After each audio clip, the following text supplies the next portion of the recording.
আরে ও রে কোথায় রে আমার দয়াল মুর্শিদি একবার দেখা দে।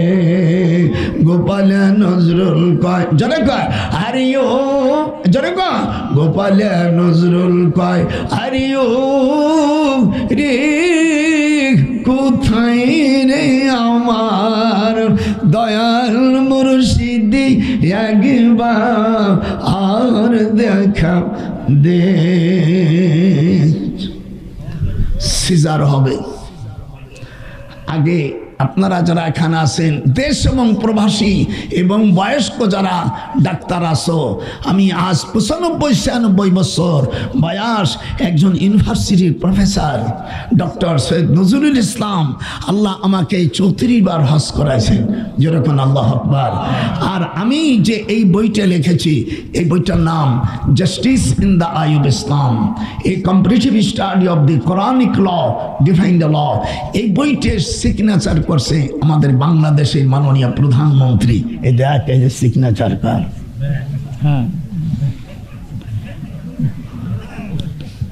একখান মাল। আমি যদি একখান মাল হইতাম, আমি যদি হকানি একখান মাল হইতাম, আমি ওরে শুধু খরগোশ কোদের গোষ্ঠীকে আমি তামা করে ফেলতাম। আমি যদি একখান আসল মাল হইতাম, আমি ওষুধ খরগোশ করে হারামির আওলাদরা টাইট হয়ে যাইতা।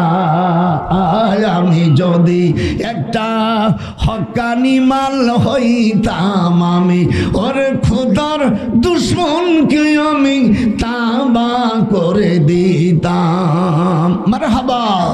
হাজ আসতে বলবে সই ওই গ্রুপের লোক, যেরকম মারহাবা। আল্লাহর রাসূল বলেন 3 নম্বর সব, 1 নম্বর সিজার বেড়ে যাবে। আগে সিজার ছিল না তেমন, এখন শতকরায় 90% মেয়েদের সিজার করা হয়। কথা কর না কে? হা হা। অথচ আল্লাহর রাসূল বলেন হিন্দু হোক মুসলমান হোক আর অন্যায় ভাবে সন্তান হোক, সকল সন্তানকে আল্লাহ তাআলা কুল্লু মাউলুদুই ইউলাদু আলাল ফিতরা। এই তোরা আলেম হইছিস কি কথা বলিস না কেন? রাসূলের হাদিস। আমি দুনিয়ায় যত সন্তানকে পয়দা করি সব আমি মুসলমান ফিতরাতের উপর সৃষ্টি হয়। আল্লাহর হাবিব বলেন সিজারের সংখ্যা বেড়ে যাবে। ডাক্তারদের ঘন ঘন বাজারে বাজারে ক্লিনিক হবে, ইল্লা ওয়াদাতুন শিফা, আর তাদের ব্যবসা মরমর হবে। অতুখরি জান্নাত, তাদের উপর দেশের রাস্তা থাকবে না, তখন তারা বিদেশে যায় চিকিৎসা করবে। কথা কয় না, কোন দেশ আইছি রে? আল্লাহ নবী 1400 বছর পরে গেছে, তখন তাদের দেশে বড় বড় ডাক্তার থাকবে, তাদের উপর আস্থা থাকবে না। ওয়াদনা সাদিকাই ইখরিজনা বাদান করিয়াতান, তখন তারা অন্য দেশের ডাক্তারদের উপর আস্থা করে সামান্য এবং বড় ইল্লা কুজা আনবারিয়া, তখন তোমরা দেখবে শতকরা 90 জন মানুষের ডায়াবেটিস শুরু হবে। ওয়াল কাতাতা ফি খুনাসাহুম হাত্তা নামিদালা,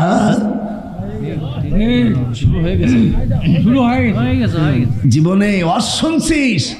এই দেশের কোন মৌলবীর বাচ্চা এই ওয়াজ জানে? এরা বলছে মিলাদ পড়লে মিলাদের সিন্নি পায়খানার সাথে তুলনা করে। এটা আমি সৈয়দ ফ্যামিলির সন্তান, এর জবাব যা দেওয়ার দরকার আমার মুখে আসে না, যেহেতু আমরা সৈয়দ ফ্যামিলির রক্ত, এই জন্য জবাব হায় হায় 1971 সালে আমার কাছে যখন জিনিস ছিল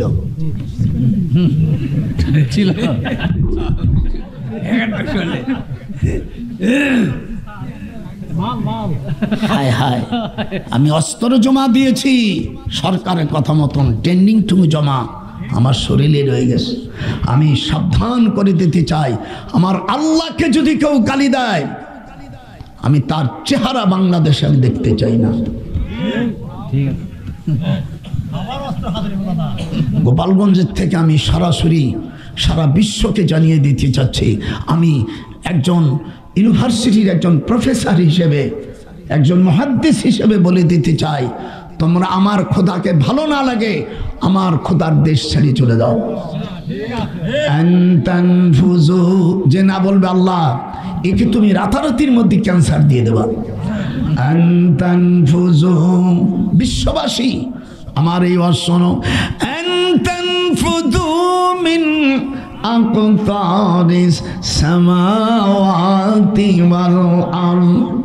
আল্লাহ বলেন যদি আমার হুকুম তোদের ভালো না লাগে আমার রাজ্য থেকে চলে যায়, লা তানফুজুনা ইল্লা বিসুলতান, আমার দেশ ছাড়া আমার রাষ্ট্র ছাড়া যাবি কোথায়, কোথায় পালাইতে পারবি না। আমি মদিনার শরীফে দোয়া করছি, আল্লাহ আমার দেশের যারা ঘুষখোর সুদখোর হেদায়েত দাও, আর আমাদের দেশের টাকা যারা পাচার করে আল্লাহ ওরা বিদেশে গেলে এই হারামি এই শয়তানদেরকে তুমি বিদেশের থেকে আনো না, বিদেশে এদের খোদা তুমি অপমৃত্যু দাও। আমি 34 বার হজ করেছি, আমি তোমার একজন মাহবুব বান্দা, মওলানা আমার কথা তুমি শোনো। ওয়াস্তামান ইয়াউমা ইউনাদিল মুনাদি মিন মাকানিন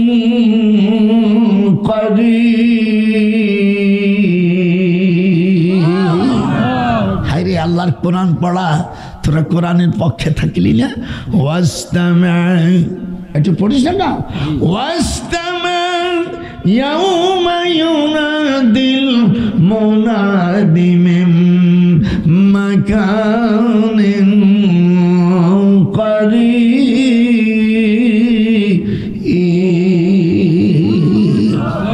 মনটা খারাপ করছে নাকি? 4 নম্বর গজব মনে রাখিস, প্রথম গজব হলো কি হবে? সেজার হবে, হাত ওঠা। আল্লাহ যারা এই কথার সমর্থন করবে না এই নাফরমানীদেরকে দুনিয়া থেকে জনমের মতন বিদায় দাও। ঘুষখোর সুদখোর হারামিরা তোরা যা কিছু জুরমাবি সব হারামখোর সন্তান হবে। সুদের টাকা ঘুষের টাকা দিয়া চাল ডাল গাউল করে যে রক্ত মাংস থেকে বীজ হবে দয়াল রে, সেই সন্তান হবে সাড়ে হারামজাদা। ও তোর হালাল জাদার উপায় না, উপায় না।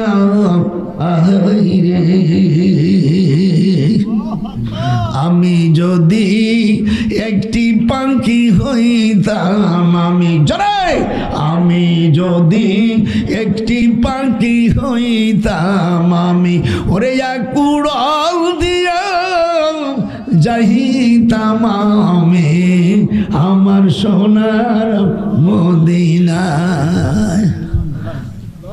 আমার ভাস্তি বলছে কাকা তোর দোয়া কবুল হয়ে গেছে, আর সংসদে গান গাবে না, হতে পারেনি।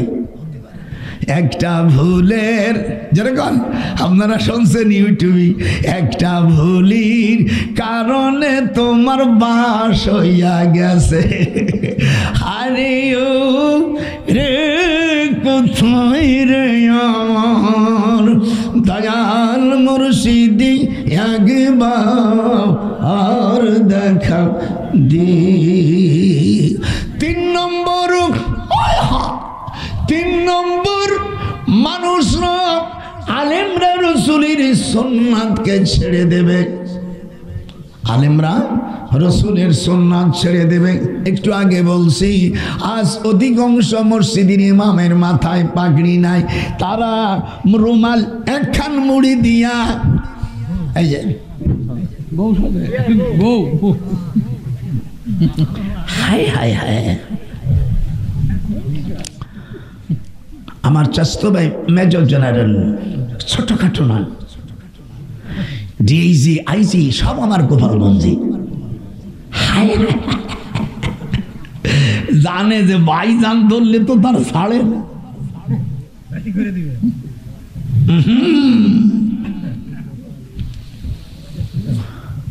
4 নম্বর, পৃথিবীর সব খাদ্যর মধ্যে ভেজাল দেবে।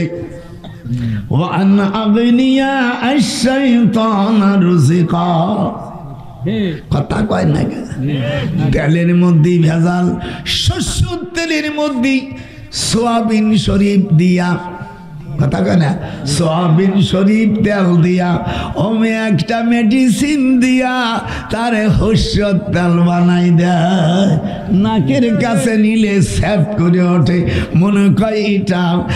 আর 5 নম্বর, আর নিজের স্বামী থাকতে অনেক মেয়েরা অন্য জায়গায় অন্য কাজ করবে, এ মনের দুঃখ রব খুদা কি কি কি বলি বলে, আর সলিড জিনিস পাওয়া বড় কঠিন হয়ে যাইবে।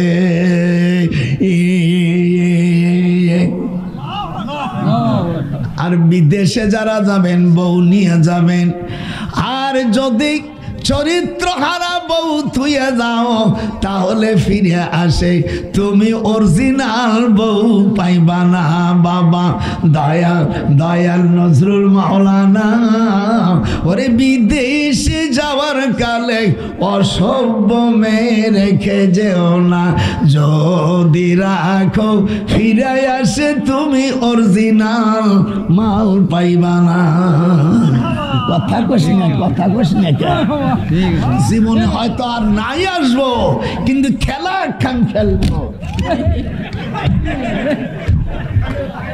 খেলা শুরু। বিশ্ববাসী, আমার এই ব্যাপারে আমার গলায় তোরা ফুলির মালা দিস, কথা ঠিক না? আল্লাহর নবী বলেন, শিক্ষিত লোকেরা সন্তান কমাবে, ওয়ালা তাকতুলু আওলাদাকুম খাশিয়াতা ইমলাক। আল্লাহ তাআলা হুজুর কি মিরাজে নিয়া বলছে তোমরা সন্তানকে হত্যা করো না, ওয়ালা তাকতুলু আওলাদ। এটা এই কোরআন শরীফের আয়াত, যদি অস্বীকার করি নিশ্চয়ই তুই জারদ সন্তান হয়ে যাবি। ওয়ালা তাকতুলু আওলাদ, আল্লাহ কোরআনে বলেন তোমরা সন্তানকে হত্যা করো না। আমি আর কথা বলো না, কোরআন শরীফের আয়াত।